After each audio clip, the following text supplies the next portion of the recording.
Welcome to the Dr.Wanderlust channel. Three people went purposefully lost in the Drakensberg Mountains at Injisuthi campsite, a part of Maloti Drakensberg and also a World Heritage Site. This video shows the itinerary of our wandering in the Drakensberg for 5 days. Also, in this video, the travel days before and after have been included.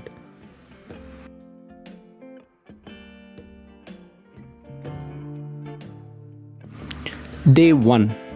It's a travel day from Durban. The drive towards Pietermaritzburg was hectic with too much traffic. After crossing it, carrying on the freeway, we reached Escort.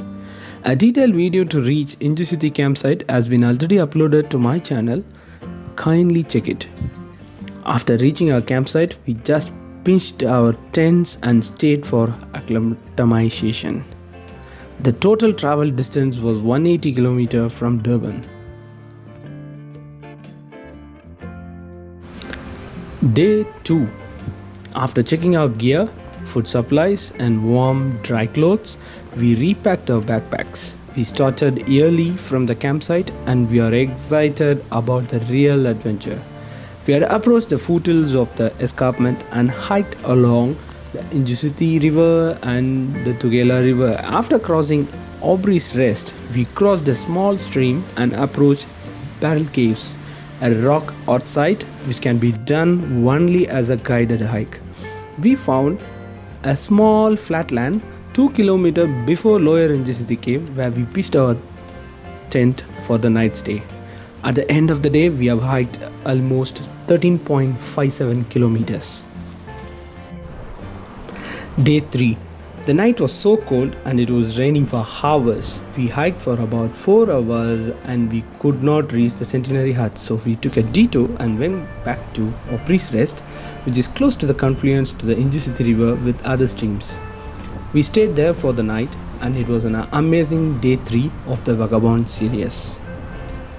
Today was a short day due to climatic factors and we have covered 6.92 km for the day. In the Vagabond series, day 4 was adventurous as we had so many river crossings and flooding streams. We hiked to the Lower Injisuthi cave, which is the farthest point on that particular trail. The cave is difficult to reach in December as we have flood and rain all day. It is advised to hike this cave in summer. We managed all the obstacles and had a nice overhang for the night stay. We witnessed lot of rolled rock art and paintings, and today we have covered 6.43 kilometers, which is a bit adventurous in the rainy season. Day 5. We are excited about this day in the series as we are going to one of the largest marble baths in the southern hemisphere. Yes, we are heading towards the bottom of Leslie's Pass as the cave is booked already. We had no other option rather than to stay outdoors, but we had a different plan. We pitched our tents over the marble bath with water gushing just before our tents. It was a scary and adventurous moment. I would rather say it's the best of awesomeness that happened to me in 2022. The distance covered was 11.25 km, including an elevation gain of 300 plus meters, but it is worth it. Day 6. We never imagined that this last day of the hike would be long day and strenuous. We started early from the marble baths and found a trail that has a lot of bundu bashing and is tricky. This trail was less used by the hikers, so we couldn't find a clear path. With the help of GPS, we found the elevated path around 1200 meters that leads to the top of the hill, and thereby it leads to the grindstone caves. Once we reached the grindstone caves, we had almost another 1 hour to the campsite.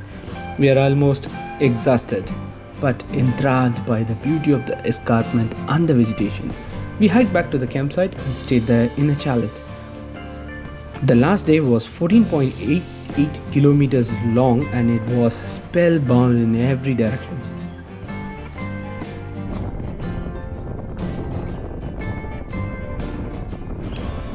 Day 7. As we completed the Vagabond series, we covered a total distance of 53.05 kilometers, one lean hiking. Despite the distance, the escarpment gives us a lot of beautiful moments and peace in our minds through the awesomeness that fuels our souls. We head back to Durban to our homes, driving through the same route.